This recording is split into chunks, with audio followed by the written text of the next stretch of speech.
And back at Evergreen Speedway on Home Track Heroes here on Sunday night. And this segment is brought to you by our title sponsor of the night, Angel of the Winds Casino Resort. And they are the official casino of Evergreen Speedway and is now 100% smoke-free. Angel of the Winds Casino Resort. You can find them at exit 210 off of I-5. They now have bowling strikers, has 16 lanes and a bowling experience like never before. And thank you so much to Angel of the Winds for being with us again in 2020. All right, we're coming up on the halfway point here for our Evergreen Legends main event. It is still Devin West in the 5W class of the field so far, back underway going into one. You're right. The single file is ahead down the front straightaway into turn one. Devin West followed by Garrett Archer, Chris Belanca, who had fast qualifying time for the day. In the fourth spot, it's Rick McNeil, followed by Trace Thompson, Chad Sinner, and Greg Scott. So you're starting to see them form up a little bit of 2x2, but those first 6-7 cars are single file. You know, it almost makes me wonder, too, with the amount of cautions that we've had so far in this race, and we're still halfway through it, but this has got to start to kind of play with these guys a little bit, because nothing makes you better than momentum and going fast and making the turns. And when you get 4 or 5 of those opportunities, laps in, and then have to slow it all down again because something happens, I don't know if it sometimes makes a guy a little bit more aggressive and just trying to get it over with. It's a kind of an interesting concept. Well, if you're Devin West, you don't want to see a yellow flag because that thing seems to run a little better as the laps go on and he starts to pull away. If you're running back there in third or fourth, heck yes, you want a yellow. But some drivers handle yellow flags really, really well, and they don't bother them, and other drivers go absolutely crazy. Yeah. Why? And they're, critical of it. And a lot of times those guys that are going crazy inside that race car, that's because their race car is not doing what they wanted to do. Chris Belanca, you can just see him there in the long shot giving Garrett Archer all kinds of grief as they complete lap number 18. We are on lap number 19. Really impressed with Devin West in that 5W. Turning now, averaging about 0.2 of a lap faster as the race goes on than the rest of the competition. But they're all turning pretty respectable 19-second lap times, at least for a top 10. You're right. You watch that car, Devin West, like I said, it seems like once it gets warmed back up and he gets things back in motion after a few green flag laps, that car gets better and better as he's starting to pull away. Archer under some heavy, heavy pressure right now. He sure is. A great battle for second place as Devin West is checking out now by quite a lot. Still with that 2 to 2.5 of a second advantage on lap times. That 5W car is just absolutely hooked up. What happened to Garrett Archer is he had something go away on that 5W car. A really good job of Chris Belanca to get around him and not get into the back end of him and send him off the top of turn number 3. But Garrett Archer will be in that third spot as they come cycle through on our laps, as we've got 7 laps to go when they finish up this one out of 30 laps for our NASCAR legends out here on this beautiful Saturday afternoon. Archer had kind of a funny something go different or wrong right there as he's heading down the straightaway. Yeah, that's not normally where it happens. Belanca did a great job of not just blasting the rear end of that car, because you expect him to drive that thing in there another 20, 30 feet, and he lifts all of a sudden, and it's not Belanca's fault that things kind of happen that way, but right now he's in there, and Archer, whatever problem he had, seems to have fixed itself, and he's still running very comfortably in that third spot, followed by Rick McNeil, Trace Thompson, Greg Scott, and Corey Boyle.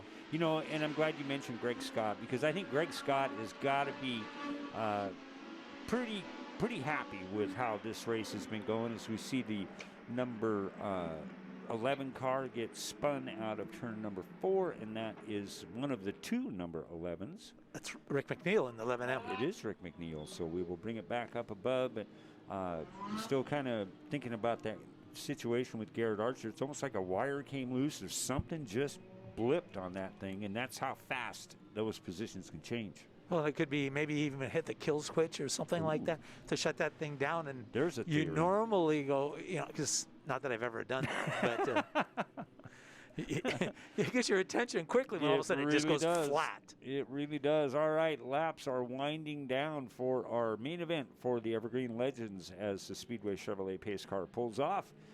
and we will get this thing back underway for our Evergreen Legends, one of the more phenomenal counts. This has been the best car count of any class we've had out here this year that I can think of. Maybe the Hornets have put that many cars. As you see some fenders going away on the, I believe that is not Ernie Estrin. I think that was a 54 one. maybe of Trace Thompson. Trace Thompson has got some damage coming off of his right rear fender. Garrett Archer taking a look underneath Chris Belanca as they came out of turn number 4. And you can see right now, Devin West under some fairly good pressure. It'll be interesting to see if this last 2 or 3 laps, that car comes back as quickly as it is. But right now, Belanca all over that rear bumper of Devin West 5W car. Boy, nice look on the inside by the 5X of Garrett Archer as they came out of turn number 4 that time as laps are winding down. And you're right, Tom, the 5W as we've got another spin going into turn number 1. We see the 98 and the 32. Ernie Estrin was involved in that, along with Aaron Flett with a new paint job on that number 98 car. So thing was looking good. They'll get this straightened around. But again, here we go back to cautions again. And it's one of those that I swore I was never going to use this term. But you know where I'm going with it. But the cautions breed cautions.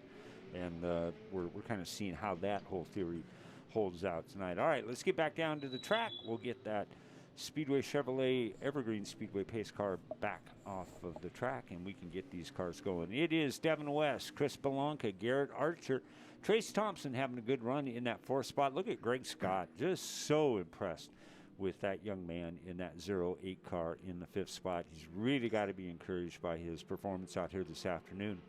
You're right, the Speedway Chevrolet pace car is off. They come off turn 4, they see the green flag, just 4 laps. So if you've got something that you want to throw at this thing right now to win it, you better do it soon. Boy, and Garrett Archer was thinking that exact same thing as they came across start-finish line. Took a look up on the outside of Belanca in the 42. Belanca taking a look up on the outside as on Devin West in the 5W. Devin West has just been absolutely the class of the field out here this afternoon in our Evergreen Legends division. And he will do it single file now coming out of turn number 2. I haven't seen too many of these guys really take the top side of turn number 2, where we have seen so many passes this season. These cars are running, though. You can just slide a piece of paper between those cars. They are as close as they can be as they come off of turn 2, head down the back stretch. They'll see the white flag this time as they come down the front straightaway. But man, Belanca all over Devin West right now. Boy, he sure is. These top 3 have just put on a show of shows out here. Final lap now for our Evergreen Legends. We'll bring them up to the Angel of the Winds victory platform here in just a few seconds. But it is all 5W of Devin West now with a ton of pressure by Chris Belanca. Garrett Archer in the 3rd spot. Here they come wide out of 4. Checkered flag out, and the win will go to Devin West. Chris Belanca in 2nd. Garrett Archer in 3rd. Trace Thompson and Greg Scott. Got to prop it out to my man in the 08, Greg Scott. Really happy to see that. So we'll bring him up, and they will get a chance to talk to Kyler Hope, and we'll find out how this race went as Angel of the Winds brings you our winner's interview for the Evergreen Legends. Garrett Archer back at Evergreen Speedway. It's been almost 2 years, and we saw you in a late model then. You're here in a Legend, and very competitive Legend at that. Come home with 3rd place tonight, but you're right on the tail of the 2 leaders. Yeah, our car was decent, but man, we were just tight in the center. I couldn't get it to turn, and every time I'd get it to turn a little bit, it'd want to kick sideways on me, and I couldn't get to those guys. But it was fun racing, good time. Glad to be back at Evergreen. This is my favorite racetrack in the whole country. So grew up here, love racing here. Hopefully be back in a late model soon. Who do you need to thank for getting your Legend car out here tonight? I got to thank King's Transmission, Archer Construction, and that's it. Short list, but thank you to those guys. Garrett Archer comes home 3rd tonight. Chris Belanca making his Evergreen Speedway 2020 debut and come home 2nd place. It was a very tight battle between you, Archer, and Wes. Walk me through that 30-lap feature. We, of course, with the invert starting 6th, it was hard getting up through those guys, but I knew I had something for him towards the end. He looked like he was getting pretty tight, and so I just kind of kept giving him the bumper through the corner until I could finally get a good run on him. Who do you need to thank for your 2nd place finish tonight? All the crew that helps get you out here every week. So of course my family that always backs me up, you know, my girlfriend Sammy, my dad for helping me work on the car, and my sponsors, Belenka Homes, Stadium Thriftway, North Slope Coffee, and Car Star Premier Collision. Chris Blanca comes home second place tonight. Down here with Devin West, who was a really good legend driver who went to dirt. You've been racing the dirt modified down at Elma, Grace Harbor, and Skagit. First time back in the legend this year, and you get a win in a very, very competitive field. Yeah, it was definitely a tough race. Had to be perfect that entire thing, and I feel like I fell a little short of that, but fortunately, the car was good enough. To our surprise, though, you know, we just got this car together on about Monday, Tuesday night this week. So to have that kind of speed against Archer and these guys, Blanca, is definitely it makes us very happy. So proud of our team, proud of what it gets us out here. Kenny's Custom Hardwood, Lucky's driving, everyone that sponsors our car, also our dirt mod. Also, we'll be down at South Sound in 2 weeks for Labor Day weekend for the Kenny's Custom Hardwood regional show for the Legend cars, and next weekend at Elma for the mod. So good with the racing, and glad to start off with a win. A very happy Devin West back on asphalt gets the win.